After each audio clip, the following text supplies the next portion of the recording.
Bismillahirrahmanirrahim. Assalamualaikum warahmatullahi wabarakatuh. Syukur alhamdulillah kita bisa berjumpa lagi di channel ini. Shalawat dan salam selalu dan tetap tercurahkan kepada junjungan kita Nabi besar Muhammad sallallahu alaihi wasallam. Allahumma sholli ala sayyidina Muhammad wa ala ali sayyidina Muhammad. Harapan dan doa saya semoga saudaraku semuanya selalu diberikan kesehatan, dilapangkan rizkinya, diampuni dosa-dosanya, dan dipanjangkan umurnya. Amin ya rabbal alamin. Sahabat beriman yang dirahmati Allah, suatu hari tinggallah sebuah keluarga sederhana yang tepatnya berada di salah satu daerah. Kisah ini berjalan kurang lebih 4 tahun yang lalu dan dikisahkan langsung oleh seorang anak yang mengalami kejadian ini.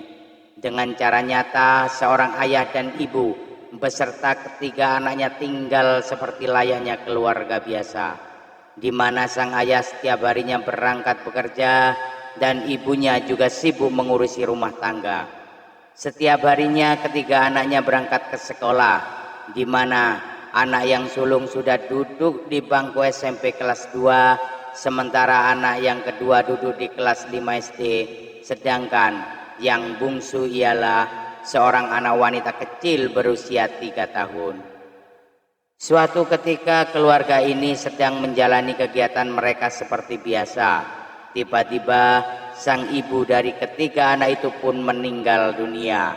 Dengan sontak keluarga yang khususnya ayah dan 3 anaknya terkejut dan tidak kuasa menahan tangis mereka. Sebab kepergian sang ibu begitu cepat dan secara tiba-tiba ibunya tidak mengalami sakit atau kecelakaan. Dan dengan tiba-tiba Allah Subhanahu wa Ta'ala pun memanggil sang ibu dan meninggalkan keluarganya untuk selama-lamanya. Setelah sang ibu wafat, kemudian jenazahnya dimandikan dan dikafankan. Ketiga anaknya juga menangis haru, lebih-lebih lagi putri bungsunya yang masih amat kecil dan masih merindukan pelukan serta kasih sayang dari sang ibu. Tapi dengan kepergian sang ibu, sehingga pelukan kasih sayangnya itu tak sempat bisa dirasakan untuk putri kecil itu untuk selama-lamanya. Ibu pun diantar ke kuburan untuk langsung dimakamkan. Setelah proses penguburan selesai, keluarganya pun pulang ke rumah. Keesokan harinya, putri bungsu itu mengatakan kepada ayahnya tentang hal mimpinya semalam. Ia pun menyampaikan pada ayahnya bahwa semalam dia bermimpi berjumpa dengan almarhumah ibunya. Dan ibu pun mengatakan, tolong keluarkan ibu nak dari kuburan ini. Mendengar putri bungsunya bicara seperti itu, ayah pun mengatakan, sudahlah nak, ibu telah tiada. Wajar jika engkau masih teringat-ingat, ungkap ayahnya kepada putri bungsunya. Lalu anak itu pun diam. Keesokan harinya, tepatnya di hari kedua sudah pemakaman ibunya, putri bungsu itu pun mengatakan lagi perihal mimpinya semalam kepada abang-abangnya. Dirinya mengatakan, abang, semalam adik bermimpi bahwa ibu minta dikeluarkan dari dalam kuburannya.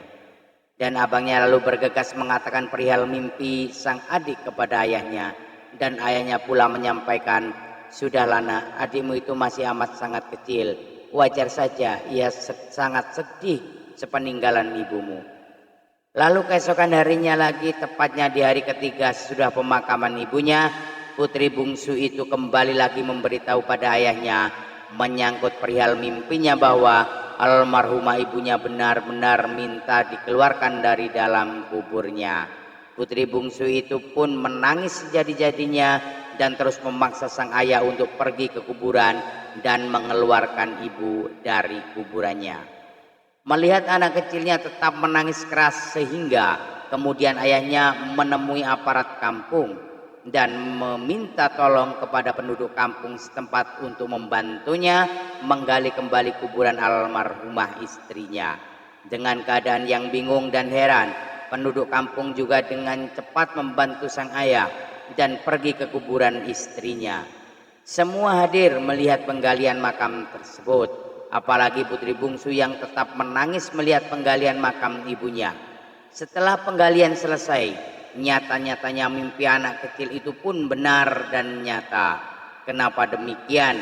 Karena para penggali kubur mendapati ibu itu dalam posisi setengah duduk atau seperti tengkurap, kain kafan pembungkus badannya juga telah lepas.